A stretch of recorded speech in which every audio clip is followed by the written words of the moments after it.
America Telugu సంఘం గురించి మీకు ఎందరికి తెలుసో తెలియదు, బట్ అమెరికా తెలుగు సంఘం 1990లో స్థాపించబడింది.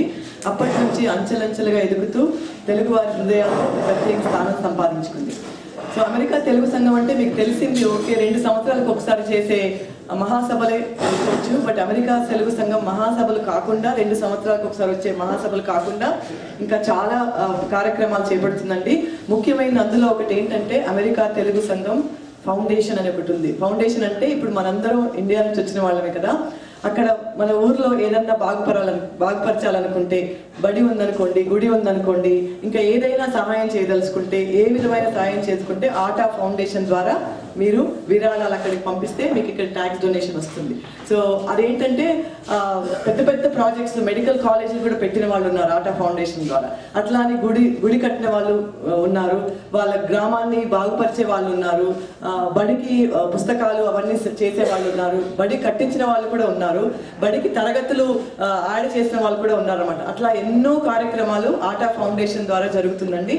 మీకు ఎప్పుడైనా ఇదైనా అవసరం వస్తే అమెరికా తెలుగు సంఘం ఉందన్న విషయం ప్లీజ్ మర్చిపోకండి. ఇంకొకటి ఏంటంటే ఇప్పుడు ఈ నెలలో March is suppose to be the international women's day. అందుకని అమెరికాలో ప్రతి సిటీలో, ఇప్పుడు షికాగో అనగానేమి, డెట్రాయిట్ అనగానేమి, న్యూజెర్సీ, ఫిలడెల్ఫియా, న్యూయార్క్, ఈ డాలస్లో ఒక్కొక్క వారంలో ఈ ఆటా మహిళా దినోత్సవం జరుపుకుంటున్నారండి. సో అందులో భాగంగా ఈరోజు మనం ఇక్కడ అందరం జమకూడాము. సో నేను ఇంకా ఎక్కువ చెప్పదలుచుకోలేదు. ఆటా గురించి కావాలంటే మళ్ళీ మధ్యలో మాట్లాడుతూ ఉంటాను, ఇప్పటికీ కొంచెం ఆలస్యమైంది. అందులో ముఖ్యంగా మీరు మెంబర్స్ కాకపోతే లైఫ్ మెంబర్షిప్ ఇది ఓన్లీ $100 అండి. లైఫ్ మెంబర్షిప్ అంటే ఒకసారి $100 కడితే ఇంకా మీకు life long you will be member అనమాట. అక్కడ ఫామ్స్ ఉన్నాయి, శ్రీకాంత్ గారు చూసుకుంటారు. సో మీరు వెళ్ళే లోపల ఆ ఫామ్ తీసుకెళ్ళండి. వచ్చిన వాళ్ళందరూ ఆటా లైఫ్ మెంబర్స్ లాగా నాకు కనపడుతున్నారు. ఒకవేళ కాకపోతే తప్పకుండా ఫిల్అప్ చేయండి.